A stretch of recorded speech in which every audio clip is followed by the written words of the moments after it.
뭐 그러면서 그냥 늦는가 보다 하고 기다리면 되는데, 하나님을 우리가 기다려야 할 때가 있는데, 그때 과연 우리는 잘 기다릴 수 있는가? 오늘 우리에게 주시는 하나님의 어떤 질문인 것 같습니다. 우리는 얼마나 잘 기다리는가? 오늘 이 이제 내용을 보시면 블레셋과 지금 전쟁을 앞두고 있는 상황입니다. 그런데 보니까 이 사울이 이제 이스라엘의 왕으로 기름 부음을 받고 전쟁에서 한번 큰 승리를 거두게 됩니다. 그런데 오늘 보니까 이제 블레셋과 대치 상황에 처하게 되는데, 보니까 먼저 시작한 게 지금 이스라엘입니다.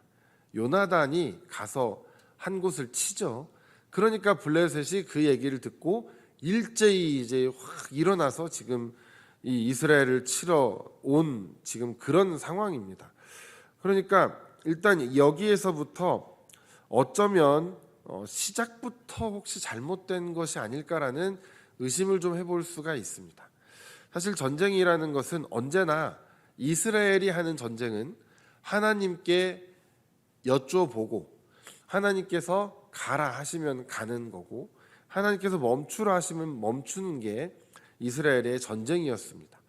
다윗을 보면 항상 하나님께 여쭤보죠. 주여, 제가 저들을 치리이까? 그러면 주님께서 응답을 주시죠. 내가 오늘을 저들을 네 손에 붙였다 하면 딱 가라 하면은 가서 전쟁을 합니다. 그러면 100이면 100 승리를 합니다. 하나님께서 가라 하신 전쟁은 무조건 승리를 거두게 되어 있습니다. 그런데 오늘 보니까 이제 요나단이 먼저 가서 그곳을 치게 되고, 블레셋이 엄청난 수를 데리고 지금 이스라엘을 치러 온 상황인데, 얼마나 지금 두려운 상황이겠습니까? 그 숫자가 보니까 엄청난 숫자가 왔습니다. 5절에 보시면 이스라엘은 일단 그 전에 2절에 이스라엘 사람 3,000명이라고 되어 있습니다. 그 중에 사울과 같이 있는 건 2,000, 그리고 요나단과 함께 있는 건 이제 1,000. 그런데 5절에 보시면 블레셋이 얼만큼 왔냐면 병거만 해도 벌써 3만입니다. 그러니까 10배도 넘는 숫자가 왔죠. 또 마병도 6,000. 백성은 셀 수가 없는 모양입니다. 모래와 같이 많더라. 그들이 와서 진을 치니까 지금 이스라엘 사람들이 너무나 이제 겁에 질렸습니다. 6절에 보니까 절박했다. 위급함을 보고 절박했다. 그래서 어디로 가냐면 굴로, 수풀로, 바위 틈으로, 은밀한 곳에, 심지어 웅덩이에까지 숨었다. 그러니까 이렇게 숨었다라는 건 지금 조직적으로 군사적인 행동을 하는 게 아니죠. 은폐, 엄폐했다가 오면 게릴라 작전으로 탁 쳐야지, 이게 아니라 그냥 흩어져서 제 살 길 찾아 도망가서 숨었다. 거의 지금 그런 의미입니다. 심지어 어떤 사람들은 강을 건너서 도망가 버렸습니다. 지금 7절에 보니까. 그러니까 지금 모두 다 떨고 있고, 결국 남은 수는 1,000명도 되지 않은 600여 명 정도밖에 남지 않은 상황입니다. 그러니까 얼마나 지금 두렵고 떨리는 상황일까 우리는 생각해 볼 수가 있는 거죠. 그런데 보니까 이제 사건이 시작이 됩니다. 8절에 보니까 사울은 사무엘이 정한 기한대로 이레 동안을 기다렸으나 사무엘이 길갈로 오지 아니하매 백성이 사울에게서 흩어지는지라.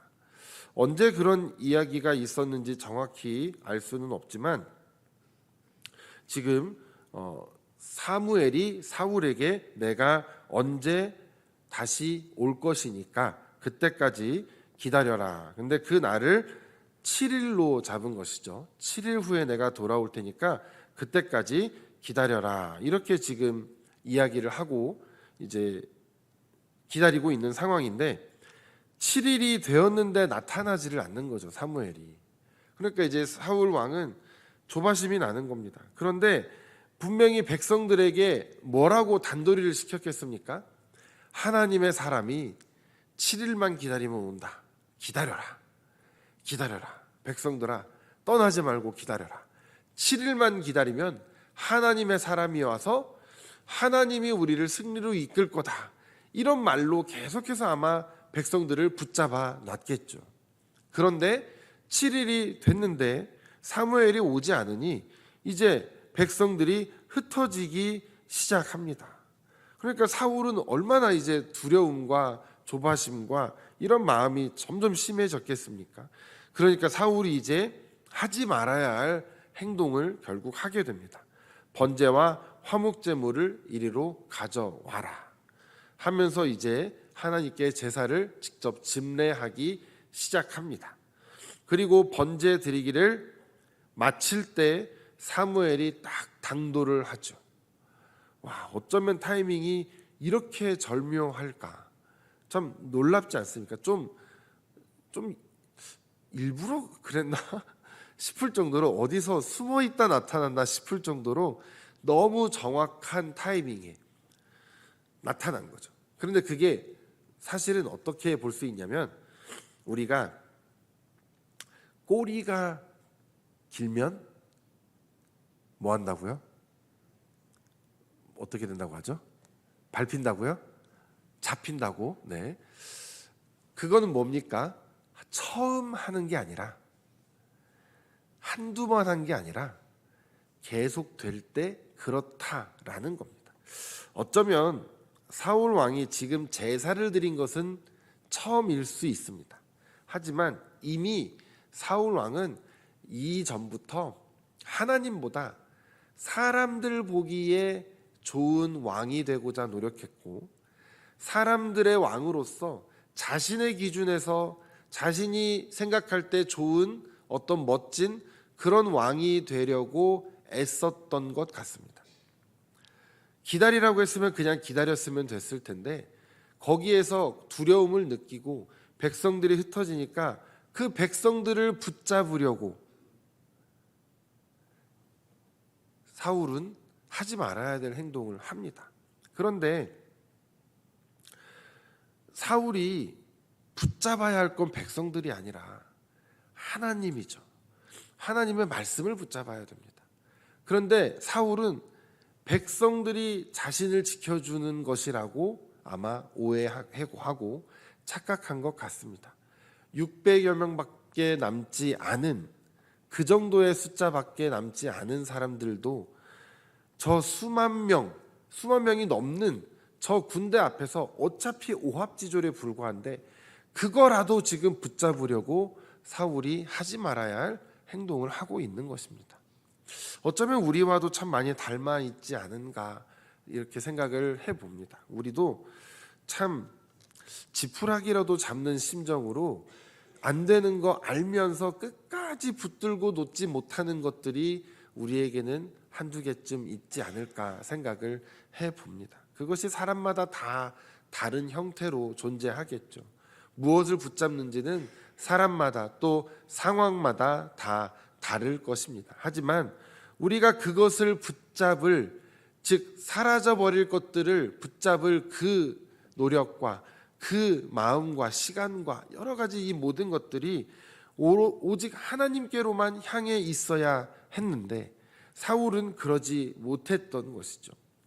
하나님만을 붙들어야 했던 사울, 하나님을 자신의 왕으로 섬기고 자신의 왕으로서 하나님을 세워드리고 자신은 그 종으로서 사실은 세워진 자라는 것을 사울이 익히 잘 알았더라면 이런 짓을 저지르지는 않았을 것입니다.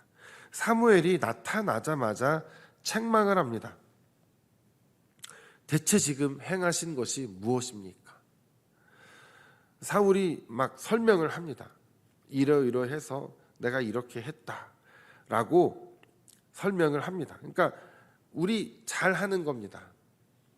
무슨 얘기를 하면 우리는 잘못을 잘 인정하지 않죠.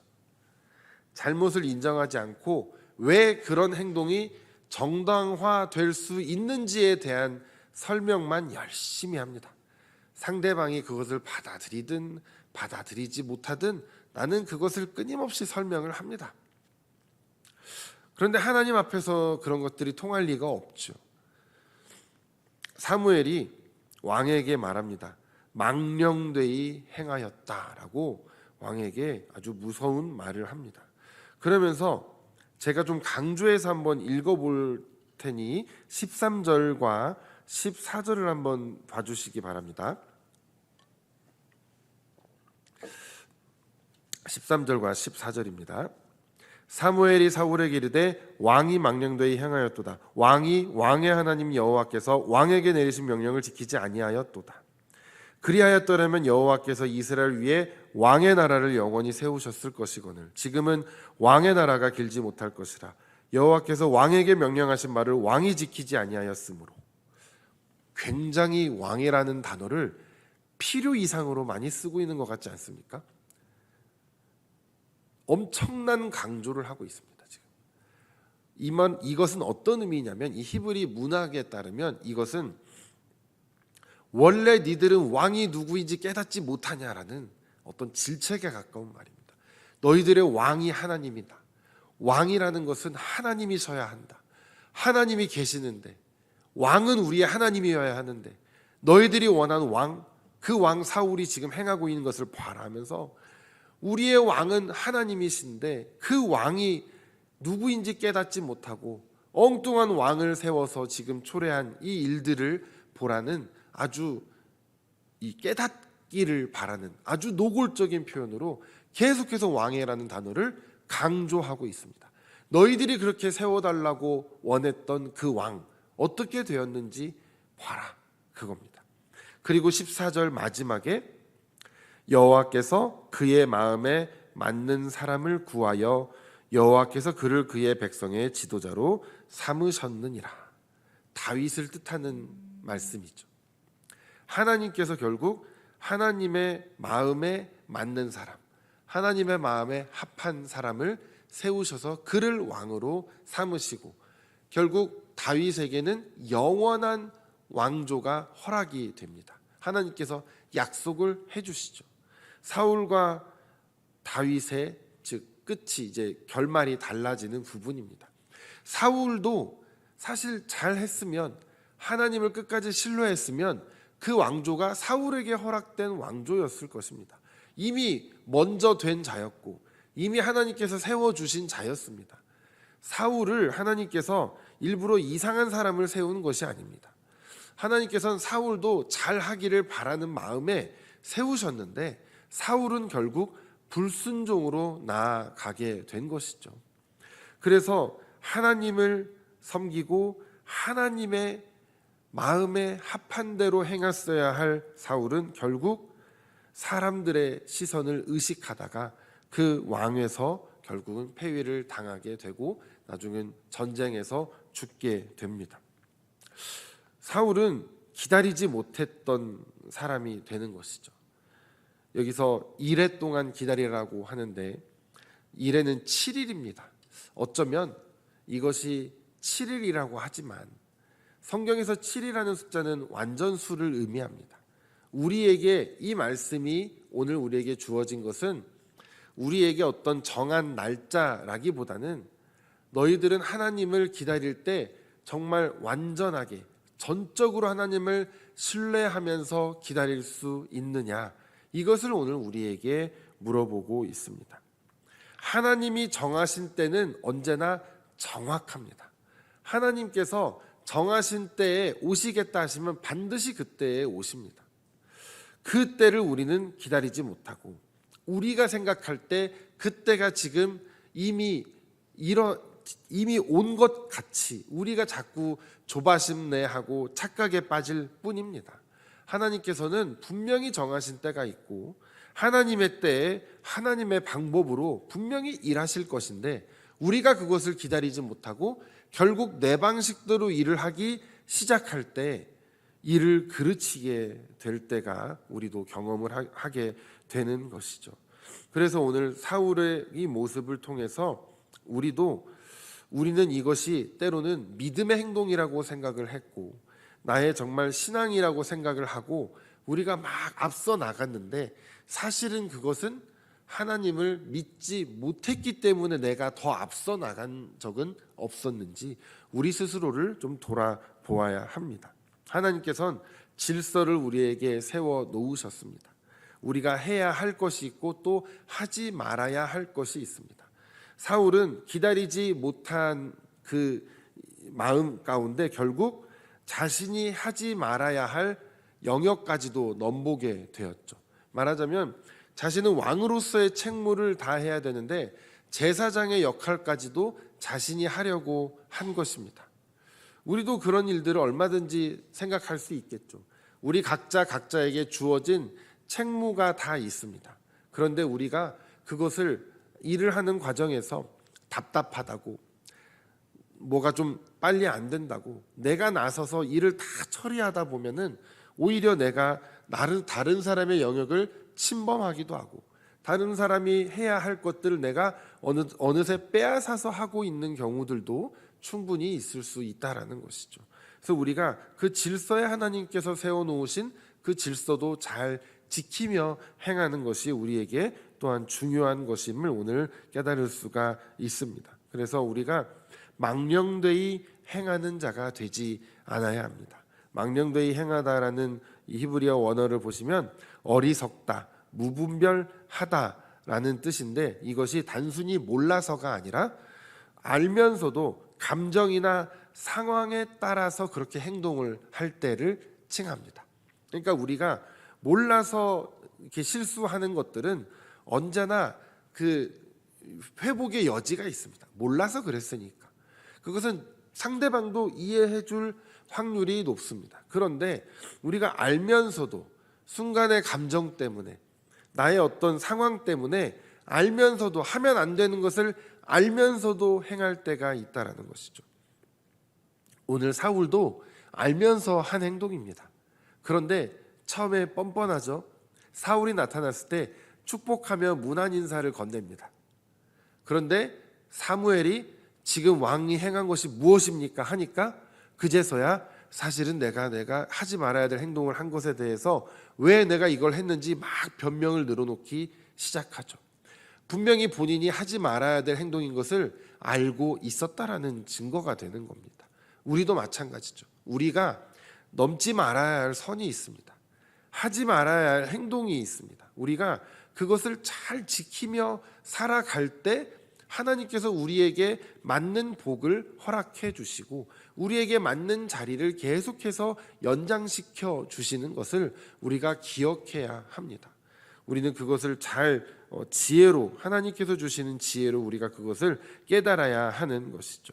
그래서 오늘 말씀을 통해서 우리가 다시 한번 기억할 것은 항상 하나님의 때를 기다릴 때 그것이 내 기준에서 절대 해석하지 않기를, 하나님께서 기다려라 하시면 다른 어떤 구체적인 말씀이 없었으면 그냥 기다리면 되는 것, 하나님께서 어떤 특별한 사인을 주셨으면 그 사인이 올 때까지 기다리는 것, 우리가 그것을 처음에 신앙의 훈련으로서 생각하고 잘 버티고 잘 인내해야 할 줄로 믿습니다. 그것을 지나고 날 때는 우리가 더 깊은 하나님과의 관계로 나아가면서 이제는 하나님께서 더 많은 것들을 우리에게 보여주시고 더 놀라운 일들을 우리로 하여금 행하게 이끌어 가실 것입니다. 우리가 때때로 이것도 어쩌면 사울에게 임한 하나님의 테스트였을 수도 있습니다.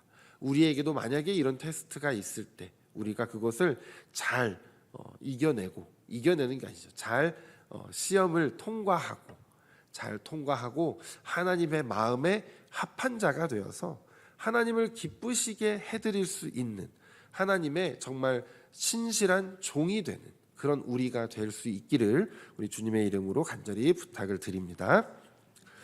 주님 감사합니다. 오늘도 우리에게 귀한 말씀을 허락하여 주셔서 비록 좋지 않은 내용의 이야기들이지만 우리가 이것을 반면교사 삼아서 우리의 삶에 있어서는 우리가 불순종하는 일이 없도록 하나님의 시간을 우리가 잘 지키며 기다리며 하나님의 때를 헤아릴 줄 아는 우리가 될 수 있도록 주여 인도하여 주시옵소서. 내가 넘보지 말아야 할 영역에 대해서도 우리가 넘지 않도록 주여 우리가 각자의 자리에서 각자의 사명대로 그것을 잘 지키며 행할 수 있도록 주여 또한 인도하여 주시옵소서. 감사드리오며 거룩하신 예수님의 이름으로 기도드렸습니다. 아멘.